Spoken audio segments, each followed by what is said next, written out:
Bonjour à tous, ici Manon Fabre. Bienvenue sur ma chaîne, où on explore ensemble le monde des aliments, leur composition et les critiques qui en découlent.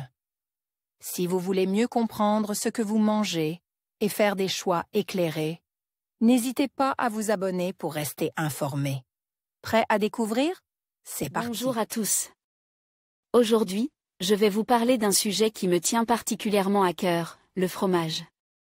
Dans cette vidéo, je vais vous donner 5 raisons de manger du fromage. Que vous soyez un amateur de fromage ou que vous hésitiez encore à l'intégrer dans votre alimentation, vous découvrirez pourquoi cet aliment délicieux mérite une place de choix dans votre assiette. Alors, restez avec moi et explorons ensemble les bienfaits du fromage. Vous hésitez toujours à prendre du fromage à la fin du repas? Voici 5 bonnes raisons qui vous feront changer d'avis. Le fromage est gras mais.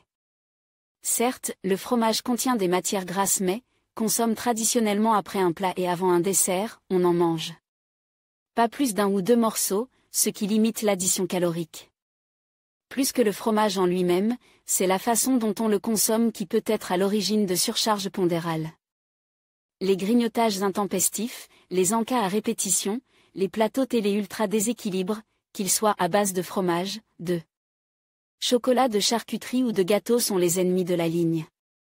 En outre, il ne faut pas oublier que la teneur en matière grasse varie d'une variété de fromage à une autre. À voir aussi actualité des larves, du métal. Attention, ne consommez surtout pas ces fromages.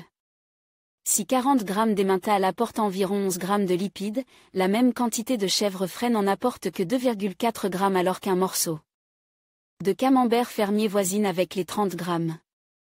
Pour vous faire une idée de la teneur réelle en lipides des fromages, regardez leurs emballages. Vous y trouverez un pourcentage de matière grasse calcul par rapport à la matière sèche. Une mention 40% de mg signifie que votre fromage, si on lui enlevait toute son eau, contient 40% de lipides. À pourcentage égal, plus le fromage est dense et compact, moins il contient d'eau, plus il est calorique. Il est riche en calcium. Le fromage est le champion toute catégorie du calcium. Or tout au long de la vie le calcium est indispensable, sans lui il n'y a pas d'os.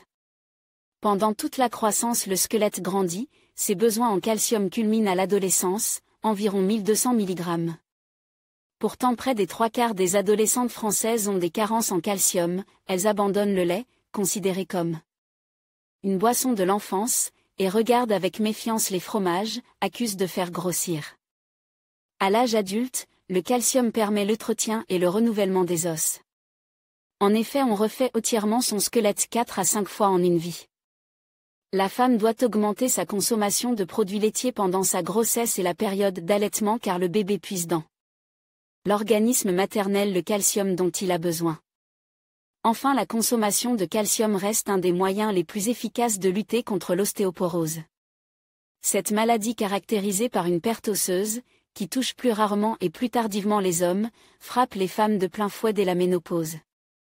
Top 10 des fromages les plus riches en calcium. Fromage teneur en calcium pour 100 g parmesan 1275 mg emmental 1185 mg gruyère 1185 mg Beaufort 1040 mg Cantal 970 mg Edam 890 mg Comte 880 mg Gouda 854 mg Maroilles 800 mg Saint-Paulin 780 mg Morbier 760 mg.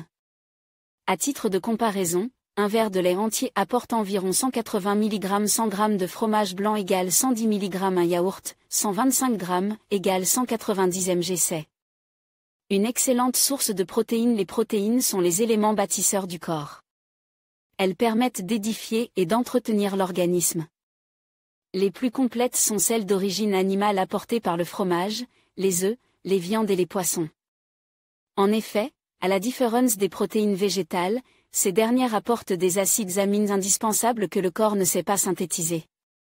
L'apport journalier en protéines est estimé à environ 0,8 g par kilo de poids pour un adulte. Un homme de 70 kg aura besoin de 70 x 0,8 égale 56.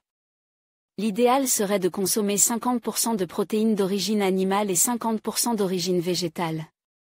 50 g de fromage apportent autant de protéines, environ 10 g, que 50 g de viande ou de poisson.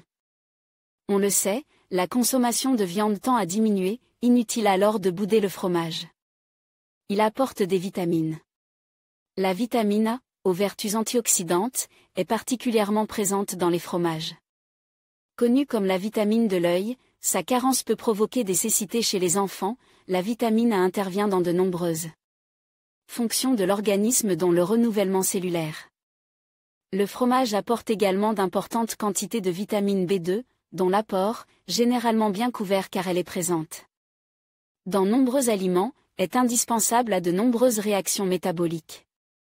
Enfin, avec le fromage, on contribue, modérément certes, à combler nos besoins en vitamine D.